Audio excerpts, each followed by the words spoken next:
강민준 소령이 식판을 들고 배식대 앞으로 뚜벅뚜벅 걸어왔습니다. 36, 육사 출신답게 어깨는 쫙 폈지만 얼굴엔 이미 짜증이 한가득이었죠. 박순자 여사님이 밥을 퍼주려 하자 강소령은 노골적으로 얼굴을 팍 찌푸렸습니다. 아, 진짜 쏙 터지네. 이 나이 처먹고 겨우 한다는 게 이딴 겁니까? 박 여사님의 손이 순간 멈칫했습니다. 하지만 그녀는 아무 말 없이 다시 국자를 들어 밥을 퍼주려 했죠. 강소령의 목소리는 점점 더 거칠어졌습니다. 이 나이에 뭐하러 여기서 이러고 있어요? 집에 가서 손주나 보시든가 아니면 경로당 가서 화투나 치세요, 좀. 아니, 왜 이렇게 꾸물거려요?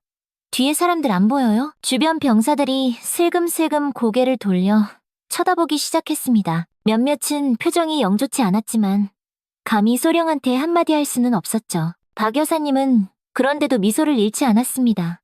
오히려 더 정성껏 반찬을 담아주며 나지막이 말했죠. 죄송합니다. 조금만 더 서두르겠습니다. 강소령은 콧방귀를 끼며 식판을 들고 휙 돌아섰습니다. 그의 뒤에 서 있던 최진우 병장이 박 여사님께 꾸벅 고개를 숙였지만 강소령의 매서운 눈초리가 느껴지자 어색하게 자리를 피했죠. 다른 장교들은 애매한 웃음으로 상황을 넘겼지만 강소령의 불만은 그치지 않았습니다. 동료들과 식탁에 앉아서도 계속 투덜거렸죠. 진짜 저런 할망구가 왜 부대에 있는지 모르겠다니까요. 제가 나중에 지휘관 되면 저런 사람부터 싹 다 정리할 겁니다. 그날 오후 간부 휴게실에서도 강소령의 식당 할머니 뒷담화는 계속됐습니다. 그는 마치 자기가 부대 개혁의 선봉장이라도 된 것처럼 목소리를 높였죠. 이 충격적인 상황, 그녀는 어떻게 해결했을까요? 잠시 후 상상조차 못한 대반전이 펼쳐집니다. 그 전에 구독과 좋아요 한번 꾹 눌러주시면 당신에게도 오늘의 행운이 찾아올 거예요. 그날 저녁 6시, 부대 전체의 긴급방송이 쩌렁쩌렁 울려 퍼졌습니다. 전 장병 주목, 사단장께서 급히 복귀하시어 내일 오전 9시 전체 간부 회의를 소집한다. 전 간부는 정시 참석 바람. 강소령은 대수롭지 않게 방송을 들었습니다. 며칠 전 서울로 출장 갔던 사단장이 갑자기 돌아온다는 소식이었지만 그게 자기 인생을 송두리째 바꿔놓을 줄은 꿈에도 몰랐죠. 다음날 아침 9시 사단본부 대회의실은 서늘한 긴장감으로 가득했습니다. 각 부대에서 모인 간부들이 줄지어 앉아 있었고 강민준 소령 역시 평소처럼 자신만만한 표정으로 자리에 앉아 있었죠. 그는 오늘도 어제처럼 식당 할머니 얘기를 동료들과 소곤거리며 낄낄대고 있었습니다. 어제 그 할머니 보셨어요? 진짜 답답해 죽는 줄 알았다니까요. 저런 분이 계속 있으면 부대 이미지 완전. 바로 그때 회의실 문이 활짝 열리며 이현우 사단장이 들어섰습니다. 모든 간부가 일제히 벌떡 일어나 차렷, 자세를 취했죠.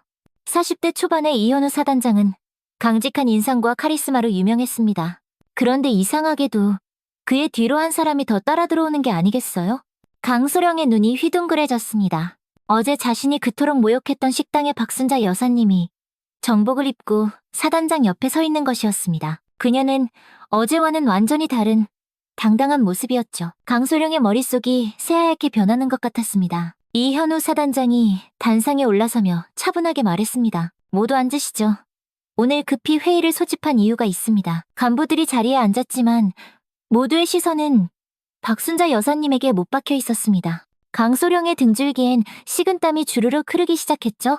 설마, 아니겠지 하는 생각이 머리를 스쳤지만 그는 여전히 현실을 받아들이지 못하고 있었습니다. 먼저 소개하겠습니다. 제 옆에 계신 분은 우리 부대 식당에서 오랫동안 애써주신 박순자 조리원님이십니다. 회의실은 숨소리 하나 없이 조용해졌습니다.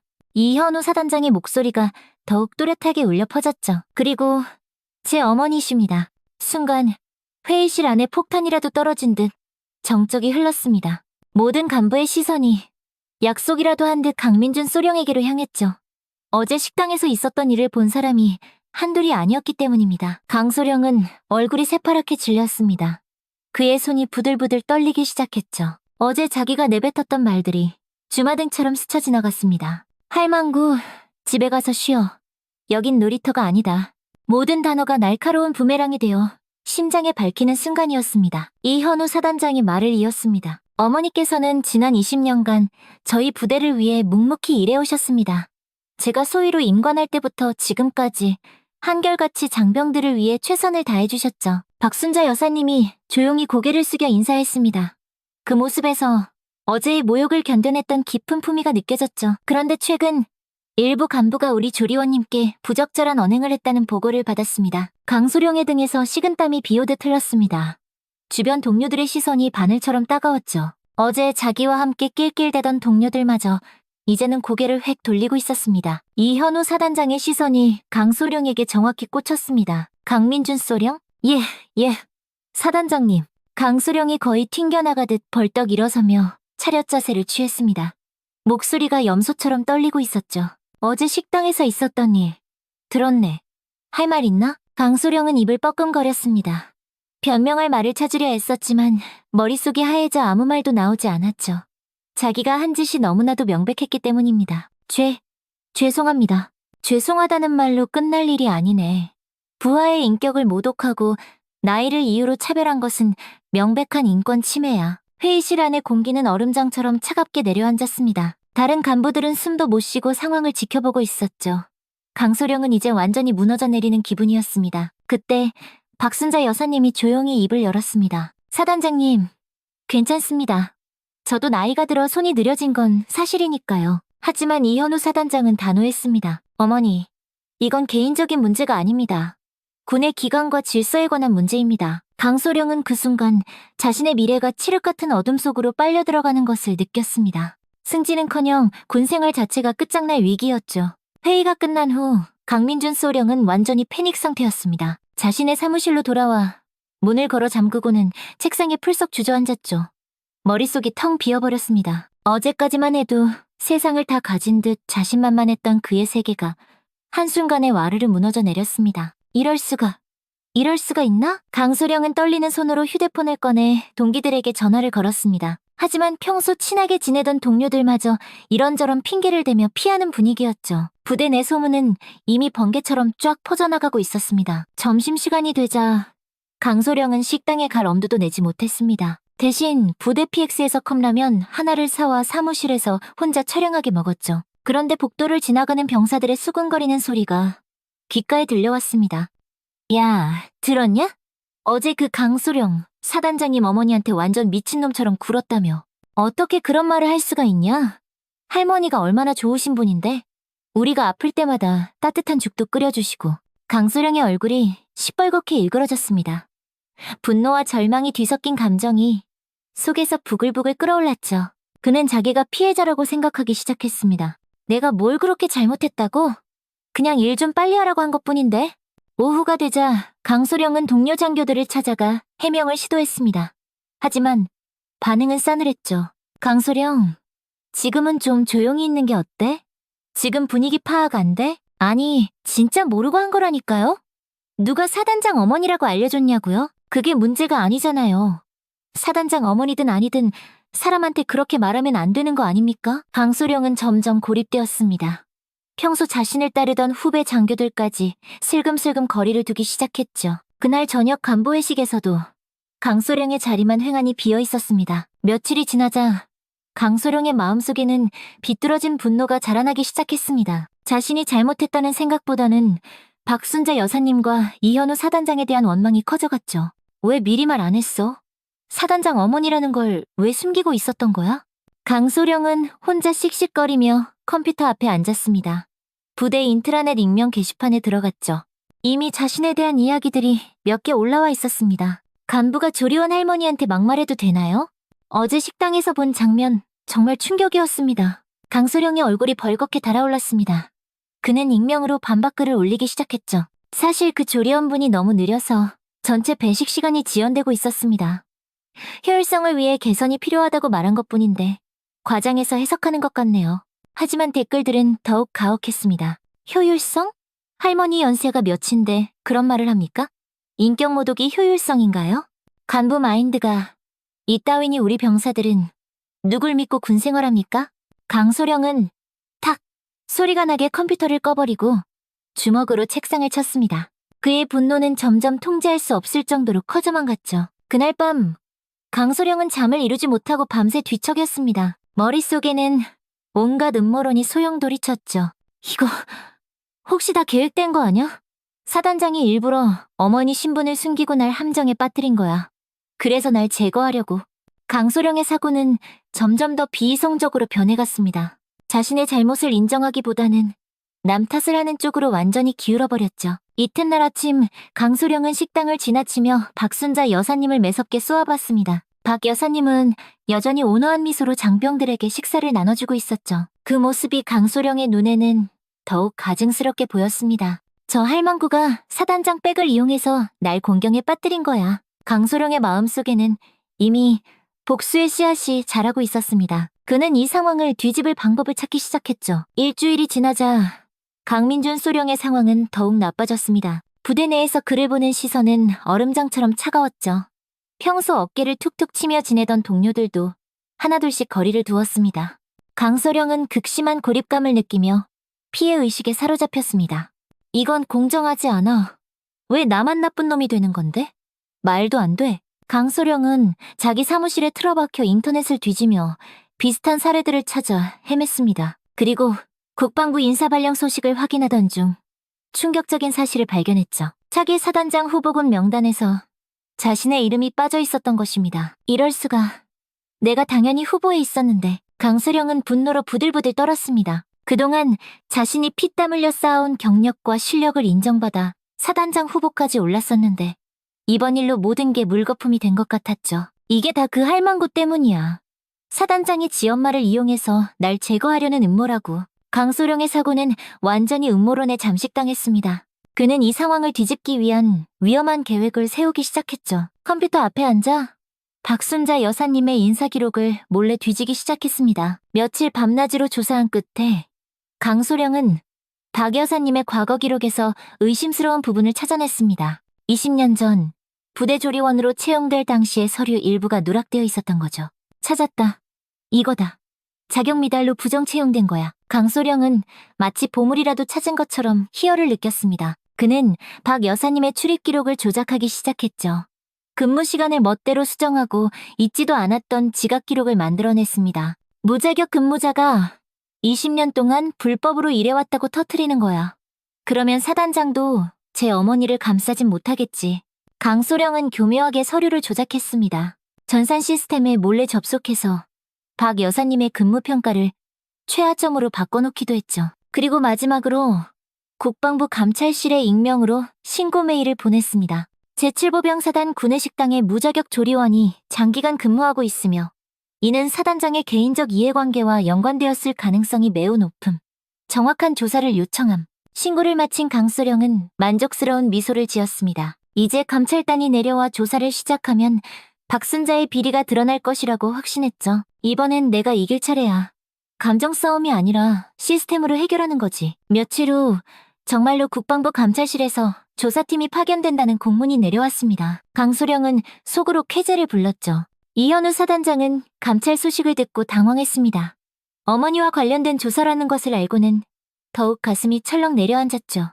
그는 박순자 여사님에게 조심스럽게 말했습니다. 어머니, 당분간은 나오지 마세요. 감찰이 끝날 때까지만이라도요. 하지만 박 여사님은 단호하게 고개를 저었습니다. 내가 뭘 잘못했다고 숨어야 하니? 나는 평생 당당하게 내 일을 해왔어. 피할 이유가 없다. 하지만 어머니, 현우야. 너는 사단장이고 나는 조리원이야.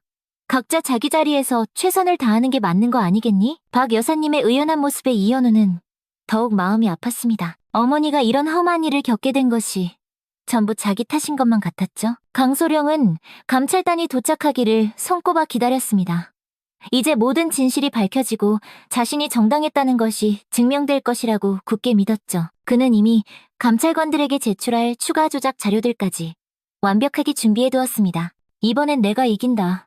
감정보다는 규정과 원칙이 우선이니까. 하지만 강소령은 아직 꿈에도 모르고 있었습니다. 자신이 파헤치려던 박순자 여사님의 과거에 어떤 거대한 진실이 숨어 있는지를 말이죠. 국방부 감찰단이 제7보병사단에 도착한 것은 화요일 오전이었습니다. 단장인 김동현 대령을 비롯해 3명의 감찰관이 엄숙한 표정으로 사단 본부에 들어섰죠. 강민준 소령은 멀리서 그들을 바라보며 기대감에 가슴이 부풀었습니다. 드디어 올 것이 왔군. 이제 누가 옳았는지 똑똑히 알게 될 거야. 김동현 대령은 50대 중반의 신중한 성격으로 감찰 업무에서는 칼 갖기로 소문난 인물이었습니다. 그 어떤 사적인 감정도 배제하고 오직 팩트와 규정에 따라 판단하는 원칙주의자로 정평이 나 있었죠. 감찰단은 먼저 이현우 사단장과 면담을 진행했습니다. 이현우는 솔직하게 상황을 설명했죠. 어머니께서 20년간 저희 부대에서 성실히 근무해 오셨습니다. 최근 일부 간부의 부적절한 언행이 있었지만 그것과 어머니의 근무 자체는 별개의 문제라고 생각합니다. 김동현 대령이 차분하게 질문했습니다. 그렇다면 박순자 조리원님의 채용 과정에 특별한 절차가 있었습니까? 아닙니다. 정규 절차를 거쳤고 당시 저는 소위였기 때문에 채용에 관여할 위치도 아니었습니다. 감찰단은 이어서 박순자 여사님과 면담을 진행했습니다. 박 여사님은 떨림 없는 목소리로 자신의 이야기를 담담하게 들려주었죠. 저는 26세 군인과 결혼해서 30년간 군인 가족으로 살았습니다. 남편이 작전 중에 순직한 후에는 혼자 아들을 키우며 살아왔고 아들이 장교가 된 후에도 계속 이 일을 해왔습니다. 김동현 대령이 서류를 뒤적이며 물었습니다. 그런데 채용 당시 서류 일부가 누락되어 있군요.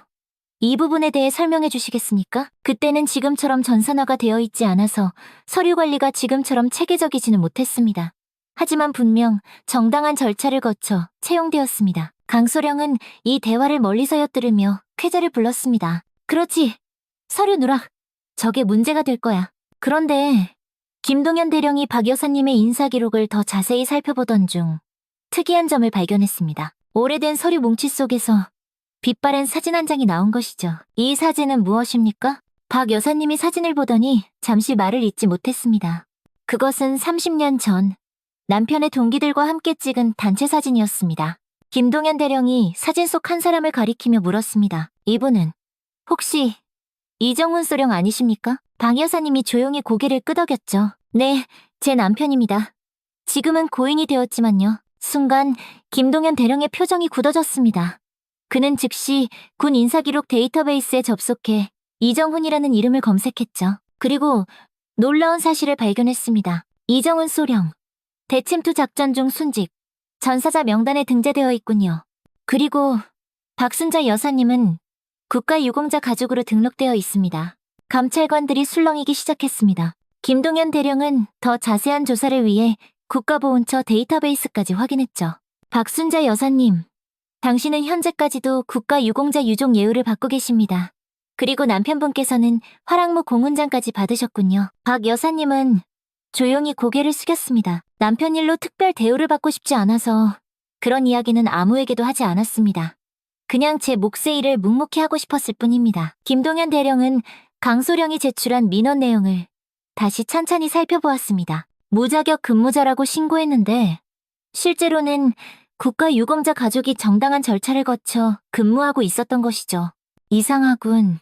이 민원 내용과 실제 사실이 전혀 다릅니다. 감찰단은 즉시 민원을 제기한 IP 주소를 역추적하기 시작했습니다. 그리고 부대 내부 전산 시스템의 접속 기록을 샅샅이 조사했죠. 며칠간의 디지털 포렌식 결과 놀라운 사실이 드러났습니다. 박순자 여사님의 근무 기록이 최근에 누군가에 의해 인위적으로 조작되었다는 것이었습니다. 그리고 그 조작을 한 계정이 바로 강민준 소령의 것이라는 명백한 증거까지 발견되었죠. 김동현 대령의 얼굴이 차갑게 굳어졌습니다. 이것은 단순한 갑질 문제가 아니야.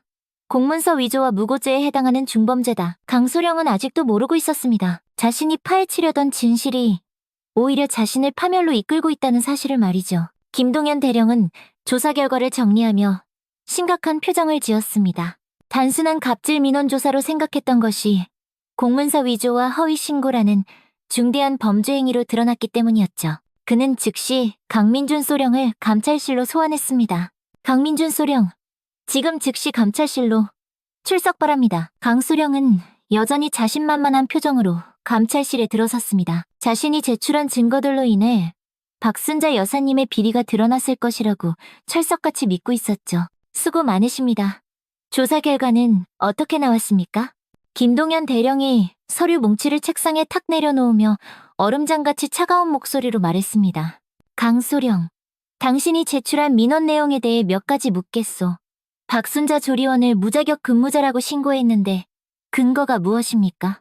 박 여사님의 채용 서류에 누락된 부분이 있고 근무 태도도 매우 불성실했습니다. 지각도 잦았고요. 잠깐, 김동현 대령이 강소령의 말을 잘랐습니다. 그리고 컴퓨터 화면을 휙 돌려 보여주었죠. 이것이 박순자 여사님의 전산 기록 변경 내역이요.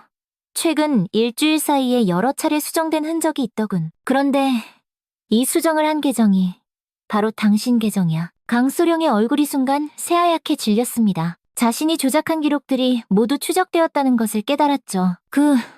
그건 업무상 필요에 의해서. 업무상 필요? 당신에게 인사 기록을 수정할 권한이 있나? 김동현 대령의 목소리가 점점 날카로워졌습니다. 그는 또 다른 서류를 꺼내 책상 위에 던지듯 보여주었죠. 더 심각한 것은 이거요. 박순자 여사님은 국가유공자 유족이시여. 남편인 이정훈 소령은 30년 전 대침투 작전 중 순직하셨고 국가에서 훈장까지 받으신 분이야. 강소령은 말문이 턱 막혔습니다. 자신이 그토록 벌레 보듯 무시하고 모욕했던 할머니가 나라를 위해 목숨 바친 군인의 아내였다는 사실에 머리를 한 대 맞은 듯한 충격을 받았죠. 그리고 박 여사님의 채용은 정당한 절차를 거쳤소. 당시 서류 누락은 그 시대의 행정상 흔히 있던 일이었고 오히려 국가유공자 가족으로서 우선 채용 대상이었단 말이오. 김동현 대령이 책상을 손가락으로 탁탁 두드리며 말을 이었습니다. 강소령, 당신은 국가유공자 가족을 모욕하고 그 사실을 덮기 위해 공문서를 조작했으며 허위 신고까지 했어. 이는 명백한 범죄 행위야. 강소령은 이제야 자신이 얼마나 크고 끔찍한 실수를 저질렀는지 깨달았습니다. 단순히 감정적인 안갚음을 하려다가 돌이킬 수 없는 강을 건너버린 것이죠. 죄송합니다. 제가 생각이 짧았습니다. 생각이 짧았다고? 이건 실수가 아니라 계획적인 범죄야. 한 사람의 인격을 짓밟기 위한 치밀한 계획이었다고. 강소령은 그 자리에 주저앉아 완전히 무너져 내렸습니다. 자신이 벌인 일의 심각성을 뒤늦게 깨달았지만 이미 모든 것이 끝난 후였죠. 강민준 소령, 당신은 즉시 직위해제되며 군 검찰의 신병이 인계될 것이요. 감찰실 밖에서는 이미 소문이 파다하게 퍼지고 있었습니다. 식당에서 일하시던 할머니가 알고 보니 순직장교의 아내였다는 것. 그리고 그분을 모욕한 소령이 서류 조작까지 했다는 사실이 부대 전체에 알려졌죠. 병사들은 충격과 분노를 감추지 못했습니다. 세상에, 할머니가 순직하신 분의 아내셨다고? 그런 분한테 어떻게 그런 쌍욕을 할 수가 있냐. 강수령은 진짜 인간도 아니다. 한편 박순자 여사님은 여전히 식당에서 묵묵히 자신의 일을 하고 있었습니다. 자신을 둘러싼 소동에도 불구하고 그녀는 변함없이 장병들을 위해 정성껏 식사를 준비했죠. 최진우 병장이 조심스럽게 다가와 말했습니다. 할머니, 정말 죄송합니다. 저희가 아무것도 몰라서. 박 여사님은 따뜻한 미소를 지으며 대답했습니다. 뭘 미안해하니? 너희들은 잘못한 거 하나도 없어. 그저 네 할 일 열심히 하면 되는 거야. 그녀의 깊은 품이 느껴지는 모습에 병사들은 더욱 큰 감동을 받았습니다. 진정한 군인 가족의 모습이 무엇인지 온몸으로 보여주는 순간이었죠. 감찰 조사가 끝나고 일주일 후 부대 전체에 충격적인 소식이 전해졌습니다. 강민준 소령이 공문서 위조 및 허위 신고, 명예훼손 혐의로 군 검찰에 구속 송치되었다는 소식이었죠. 동시에 그의 모든 직무가 정지되었고 징계위원회에 회부되었다는 공문도 내려왔습니다. 강소령은 자신의 사무실에서 짐을 싸며 깊은 절망에 빠져 있었습니다. 그동안 아등바등 쌓아온 모든 것이 한순간에 먼지처럼 사라졌죠. 승진은 고사하고 군복을 벗어야 할지도 모르는 위기에 처했습니다. 이럴 줄 알았으면 내가 왜 그랬을까. 하지만 후회하기엔 너무 늦었습니다. 한편 이현우 사단장은 이번 사건을 계기로 중요한 결정을 내렸습니다. 어머니 박순자 여사님의 명예를 회복시키고 부대 전체에 올바른 메시지를 전달해야 한다고 생각했죠. 전 장병이 들을 수 있도록 전체 방송을 준비하게. 이 사단장의 지시에 따라 부대 전체 방송시설이 준비되었습니다. 오후 2시 이현우 사단장의 목소리가 부대 전체에 장엄하게 울려 퍼졌습니다. 전 장병 주목. 사단장 이현우다. 부대 곳곳에서 장병들이 하던 일을 멈추고 방송에 귀를 기울였습니다. 식당에서 설거지를 하던 박순자 여사님도 손을 멈추고 아들의 목소리에 귀를 기울였죠. 최근 우리 부대에서 일어난 불미스러운 사건에 대해 말하겠다. 일부 간부가 우리 조리원께 부적절한 언행을 한 것에 대해 사단장으로서 머리 숙여 깊이 사과한다. 이현우의 목소리에는 진심 어린 미안함이 담겨 있었습니다. 하지만 더 중요한 것은 우리가 그동안 제대로 알지 못했던 진실이다. 우리 부대 식당에서 20년간 묵묵히 일해오신 박순자 조리원님은 국가를 위해 목숨을 바치신 순직 장교의 아내이시며 자랑스러운 국가유공자 가족이시다. 부대 전체가 물을 끼얹은 듯 조용해졌습니다. 많은 장병들이 충격과 숙연함에 휩싸였죠. 박순자 조리원님의 남편이신 고 이정훈 소령님은 30년 전 대침투 작전 중 조국을 위해 장렬히 산화하셨다. 그분의 숭고한 희생 덕분에 우리가 지금 이 자리에서 평화롭게 근무할 수 있는 것이다. 박순자 여사님의 눈가에 조용히 눈물이 맺혔습니다. 그런 분을 우리가 제대로 알아보지 못했고 심지어 모욕까지 했다는 것은 군인으로서 크나큰 수치다. 내 어머니는 나의 약점이 아니라 내가 존재하는 이유이며 우리 모두가 본받아야 할 진정한 군인 가족의 표상이다. 이현우의 목소리가 살짝 떨렸습니다. 아들로서 그리고 사단장으로서의 복잡한 감정이 고스란히 드러났죠. 앞으로 우리 부대는 박순자 조리원님을 비롯한 모든 부대 가족들을 존중하고 예우할 것이다. 계급과 지위를 떠나 한 사람 한 사람의 인격과 존엄을 지켜나가겠다. 마지막으로 이번 사건의 가해자인 강민준 소령은 법과 원칙에 따라 군 검찰에서 엄중하게 처벌받을 것이다. 우리 군은 이런 일이 다시는 일어나지 않도록 뼈를 깎는 노력을 하겠다. 방송이 끝나자 부대 곳곳에서 웅성거리는 소리가 들렸습니다. 식당에서는 몇몇 병사들이 박 여사님에게 다가가 90도로 허리를 숙여 인사했습니다. 할머니, 그동안 몰라 뵈어서 정말 죄송했습니다. 정말 고생 많으셨습니다. 박 여사님은 여전히 따뜻한 미소를 지으며 대답했죠. 뭘 그러니. 나는 그냥 내 할 일을 했을 뿐인데 너희들이 건강하게 잘 지내는 게 나한테는 제일 큰 보상이야. 한 달 후 강민준 소령에 대한 징계위원회 결과가 발표되었습니다. 중징계 처분과 함께 전라남도 최전방 외딴선 부대로 좌천 발령이 났죠. 승진길은 완전히 막혀버렸습니다. 강 소령은 짐을 싸서 제7보병사단을 떠나던 날 마지막으로 식당 앞을 지나가게 되었습니다. 박순자 여사님은 여전히 그 자리에서 장병들을 위해 정성껏 식사를 준비하고 있었죠. 강 소령은 잠시 발걸음을 멈추고 그녀의 뒷모습을 한참 동안 바라보았습니다. 박 여사님도 강소령을 발견했지만 아무 말도 하지 않았습니다. 다만 조용히 고개를 한번 숙여 인사했을 뿐이죠. 그 순간 강소령은 자신이 얼마나 어리석고 끔찍한 잘못을 저질렀는지 뼈저리게 느꼈습니다. 할머니, 죄송합니다. 강소령이 무기만한 목소리로 사과했지만 박 여사님은 대답 대신 묵묵히 자신의 일을 계속했습니다. 그 어떤 용서나 질책보다 더 무거운 침묵이었죠. 강소령은 고개를 푹 숙인 채 쓸쓸히 부대를 떠났습니다. 한편 제7보병사단에는 새로운 활기가 돌기 시작했습니다. 장병들은 박 여사님을 진심으로 존경하며 부대 어머니라고 부르기 시작했죠. 자발적으로 그녀의 일을 돕고 따뜻한 인사를 건넸습니다. 어느 날 저녁 최진우 병장이 작은 편지 한 통을 들고 박 여사님께 다가왔습니다. 봉투에는 부대 어머니께라고 정성스럽게 쓰여 있었죠. 편지에는 이런 내용이 담겨 있었습니다. 할머니, 저는 집이 멀어서 1년에 한두 번밖에 집에 못 가요. 그런데 할머니가 계셔서 고향 생각이 덜 나는 것 같아요. 할머니께서 해주시는 밥을 먹으면 꼭 우리 엄마가 해준 밥맛이 나거든요. 할머니, 우리 엄마 대신 여기서 꼭 오래오래 건강하게 계셔주세요. 박순자 여사님의 눈가에 따뜻한 눈물이 흘렀습니다. 그래, 이런 착한 아들들 때문에 내가 이 일을 계속하는 거지. 그날 밤 박 여사님은 편지를 가슴에 품고 집으로 돌아갔습니다. 창밖으로 보이는 부대의 불빛들이 유독 따뜻하게 느껴졌죠. 몇 달 후 외딴선 부대로 좌천된 강민준 전 소령은 식당에서 식판을 들고 길게 줄을 서 있었습니다. 이제 그는 그저 평범한 소령일 뿐 아무도 그를 특별하게 대하지 않았죠. 밥을 받으며 그는 문득 박순자 여사님의 온화한 미소를 떠올렸습니다. 모든 것이 이미 늦어버린 뒤였습니다. 같은 시각 제7보병사단 식당에서는 오늘도 박순자 여사님이 장병들의 식사를 정성껏 준비하고 있었습니다. 할머니, 오늘도 진짜 맛있게 잘 먹겠습니다. 오냐, 많이들 먹어라. 박 여사님의 따뜻한 미소와 함께 또 하루가 평화롭게 흘러갔습니다. 진정한 승리는 복수가 아니라 변함없는 선량함과 묵묵한 성실함에 있다는 것을 보여주는 하루였죠. 오늘의 이야기는 여기까지입니다. 영상 끝까지 함께 해주신 여러분, 진심으로 감사드립니다. 오늘도 여러분의 하루에 작은 따뜻함 하나가 전해졌기를 바랍니다. 그 따뜻한 마음을 댓글로 함께 나누어 주시면 더 행복할 것 같습니다. 감사합니다.